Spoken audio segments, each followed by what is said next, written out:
नमस्कार दोस्तों, पाठशाला 24 आवर में आपका स्वागत है। आज हम रीजनिंग का प्रैक्टिस सेट नंबर 13 करेंगे। दोस्तों इस वीडियो में टोटल 10 क्वेश्चन है। 10 में से आप ट्राई कीजिए एटलीस्ट 7 क्वेश्चन आपके खुद से सॉल्व हों, बिना किसी हेल्प के। आप 7 क्वेश्चन खुद से सॉल्व करने ट्राई कीजिए। क्वेश्चन नंबर 1 देखते हैं। क्वेश्चन क्या बोल रहा है, निम्नलिखित श्रृंखला में प्रश्न चिन्ह के स्थान पर कौन सी संख्या आएगी। देखिए 100 200 हो रहा है, 110 कैसे होगा, 8 जोड़ने पे होगा। 110 से 126 होगा 16 जोड़ने पे, ठीक है। 126 से 150 कब होगा, जब आप जोड़ेंगे कितना 24। 150 से 182 होगा 32 जोड़ने पे। देखिए पैटर्न देखिए, 8 जोड़ा, फिर 16 जोड़ा, फिर 24 जोड़ा, फिर 32 जोड़ा। 8 16 24 32, सब में कितने का डिफरेंस, सब में 8 8 का डिफरेंस है, ठीक है। हर बार 8 ज्यादा होकर जुड़ रहा है। अब देखिए अब कितना जोड़ेगा, 32 में 8 जोड़ेंगे तो आपका आएगा 40।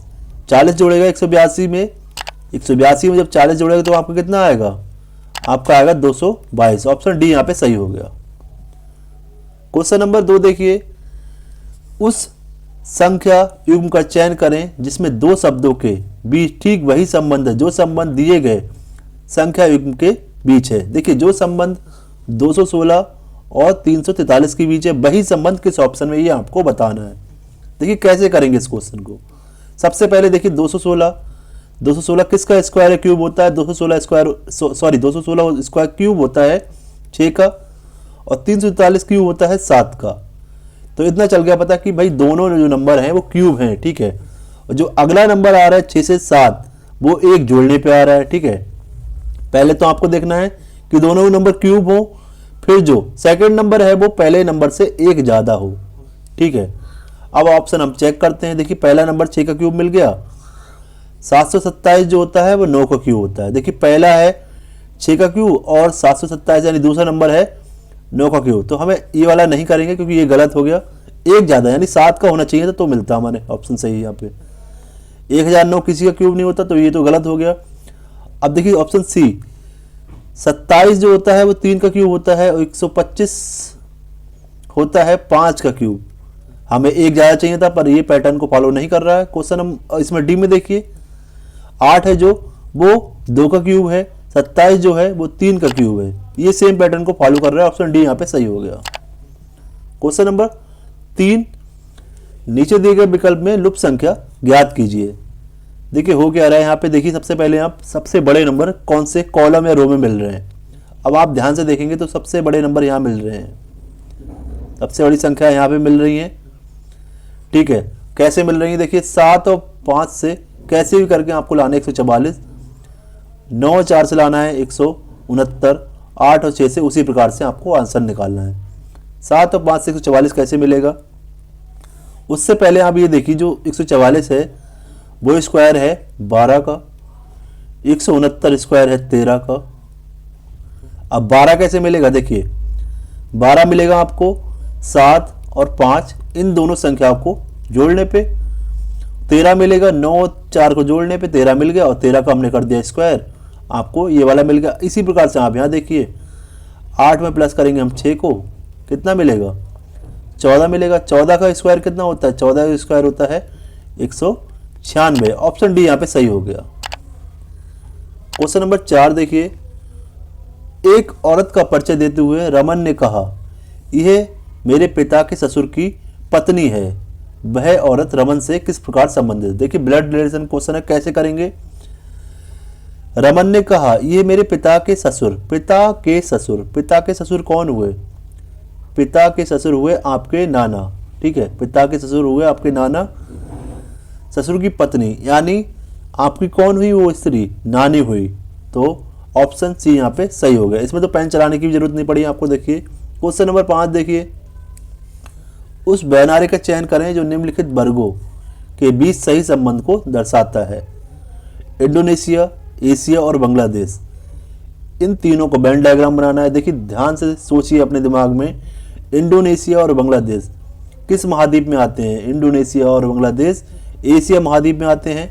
तो दोस्तों कुछ इस तरह से बनेंगे, इंडोनेशिया एशिया किसके अंतर्गत आएंगे, सॉरी इंडोनेशिया और बांग्लादेश, इंडोनेशिया और बंगला, बांग्लादेश। दोनों ही किस में आएंगे? दोनों ही आएंगे आपके किसके अंतर्गत? एशिया महाद्वीप के अंतर्गत। ठीक है, तो इस तरह से बनेगा, ऑप्शन बी यहाँ पे सही हो जाएगा। ठीक है, क्वेश्चन नंबर 6 देखिए, एक ही पासे की दो अलग अलग अवस्थाएं दिखाई गई हैं, यदि तल में 5 तो शीर्ष में कौन सी संख्या होगी? पासा 1 और पासा 2 को ध्यान से देखिए, कौन सा नंबर है जो दोनों में कॉमन है? 4 जो है दोनों में कॉमन है। जब दोस्तों दो पासों में एक नंबर कॉमन होता है तो हम कैसे करते हैं?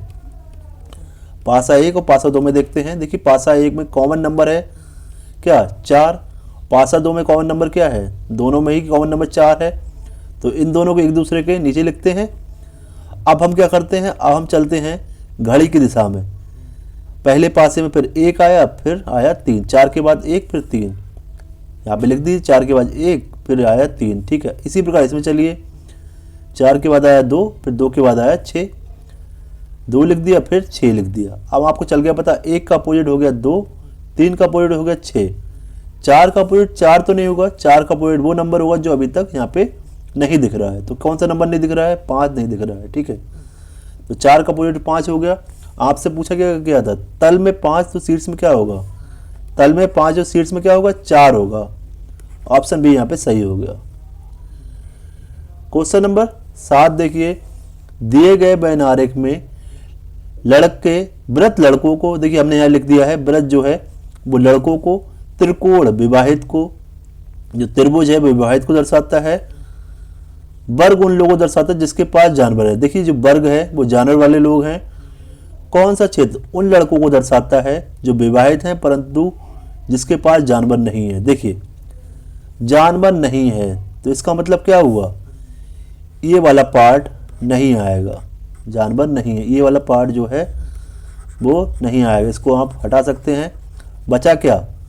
लड़कों में कौन आ रहा है? देखिए लड़कों में आ रहा है ये वाला पार्ट, और विवाहित भी, तो ये बचा केवल इतना पार्ट बचा आपका, इतना। तो कौन सा है वो? 4 नंबर ऐसा है जो लड़के भी हैं और विवाहित है पर जानवर नहीं है, इस कंडीशन को भी पूरा कर रहे हैं।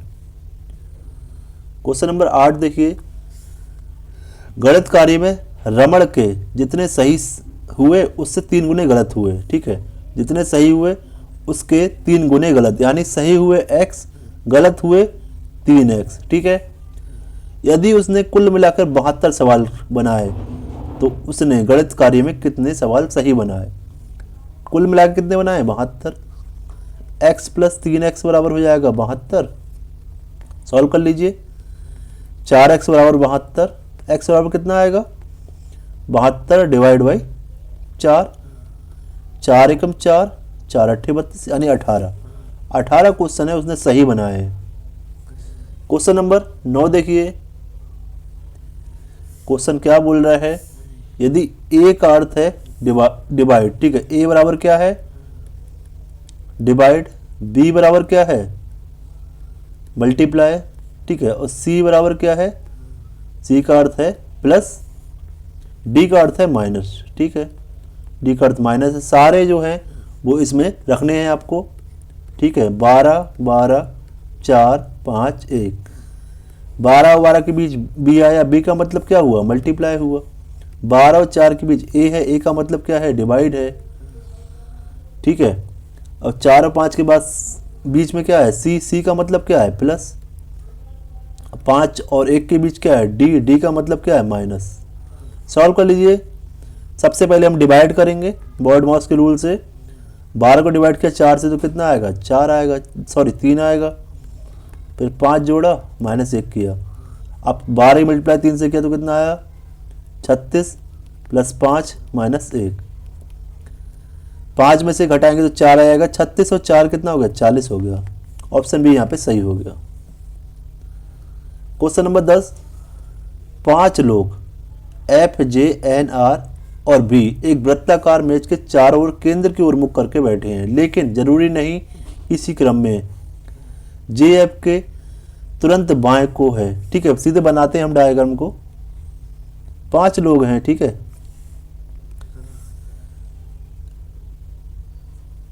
जे ऐप के तुरंत बाएं है, ठीक है।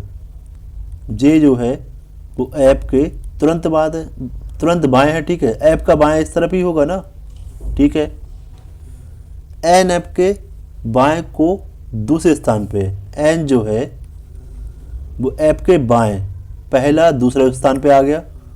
बी जे के बाएं, जे के बाएं दूसरे स्थान पे। देखिए जे का बाएं इधर को होगा, पहला दूसरा, तो यहाँ पे बी आ गया। देखिए 4 आ चुके हैं, एक बचा। कौन सा बचा है जो अभी तक नहीं आया? वो है आर। हमसे पूछा क्या गया, जे के दाएं दूसरे स्थान पर कौन सा है? जे के दाएं, जे का दाएं किधर को होगा? इस तरफ को होगा। कि दूसरे स्थान में कौन सा है? पहला ये है, दूसरा कौन है? ये आर है। तो ऑप्शन डी यहाँ पे सही हो गया। दोस्तों वीडियो को यहीं समाप्त करते हैं। आशा करता हूँ वीडियो के सारे क्वेश्चन आपको अच्छे से समझ में आए होंगे। अगर दोस्तों वीडियो अच्छी लगी, वीडियो को लाइक जरूर कीजिए, चैनल को जरूर सब्सक्राइब कीजिए। वीडियो देखने का आपका बहुत बहुत धन्यवाद।